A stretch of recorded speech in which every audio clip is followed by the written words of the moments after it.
নমস্কার বন্ধুরা, আমার টবে দেখলাম প্রচুর পুদিনা পাতা হয়ে রয়েছে, তাই আজ বানালাম পুদিনা পাতার হজমিগুলি। পুদিনা পাতার খুব সুন্দর একটা গন্ধ আছে, এছাড়া এটা হজমে সাহায্য করে।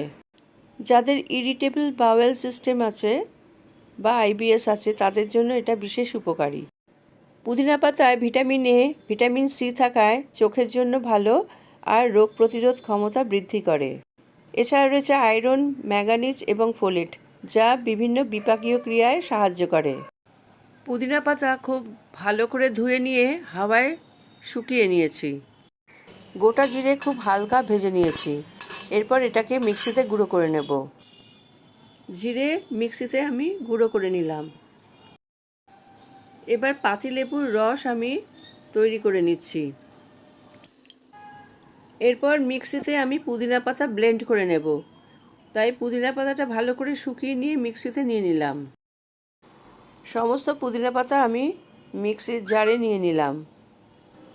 এবার পুদিনা পাতার সাথে লেবুর রস মিশিয়ে দিচ্ছি, এটা ব্লেন্ড করব। পুদিনা পাতা মিক্সিতে ব্লেন্ড করে নিয়েছি। এছাড়া নিয়েছি খানিকটা আখি গুড়, গোলমরিচের গুঁড়ো, ভাজা জিরের গুঁড়ো আর আমচুর পাউডার। প্রথমে কড়াইয়ে আমি 2 চামচ আখি গুড় দিলাম। এখন আমি গুড় গলিয়ে নিচ্ছি। গুড় গলে গেলে এর মধ্যে পুদিনা পাতা বাটাটা দিয়ে দিলাম। গুড়ের সাথে পুদিনা বাটাটা ভালো করে মিশিয়ে নিচ্ছি।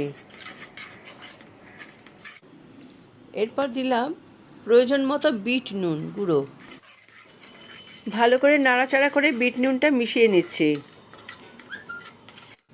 এরপর মিশিয়ে দিলাম আমচুর পাউডার। এরপর দিয়ে দিলাম গোলমরিচের গুঁড়ো। তারপর দিয়ে দিচ্ছি ভাজা জিরে গুঁড়ো।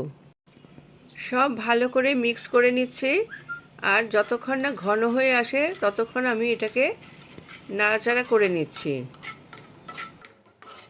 এবার পুরো মিশ্রণটা অনেকটাই ঘন হয়ে এসেছে, এবার নামিয়ে নেব। মিশ্রণটা থালায় নামিয়ে নিয়েছি। ঠান্ডা হলে হাতে ঘি মাখিয়ে ছোট ছোট বল তৈরি করে নিচ্ছি। চিনি গুঁড়ো করে নিয়েছি। এবার এই বলগুলোকে আমি চিনির গুঁড়োতে গড়িয়ে নেব, তাহলে অনেক দিন ভালো থাকবে। এইভাবে আমি এই গুলিগুলো সবগুলোই আমি চিনির মধ্যে গড়িয়ে নিয়েছি। তৈরি হয়ে গেছে পুদিনা হজমিগুলি। আমার এই রেসিপি আপনাদের কেমন লাগলো অবশ্যই কমেন্টে জানাবেন। আর এটা বাড়িতে রেখে দিলে মাঝে মাঝে হজমের সমস্যা হলে আমরা এটা খেতে পারি। আমার এই রেসিপি যদি আপনাদের ভালো লেগে থাকে তাহলে পরবর্তী আরও ভালো ভালো রেসিপির জন্য আমার চ্যানেলকে সাবস্ক্রাইব করুন, লাইক করুন এবং শেয়ার করুন।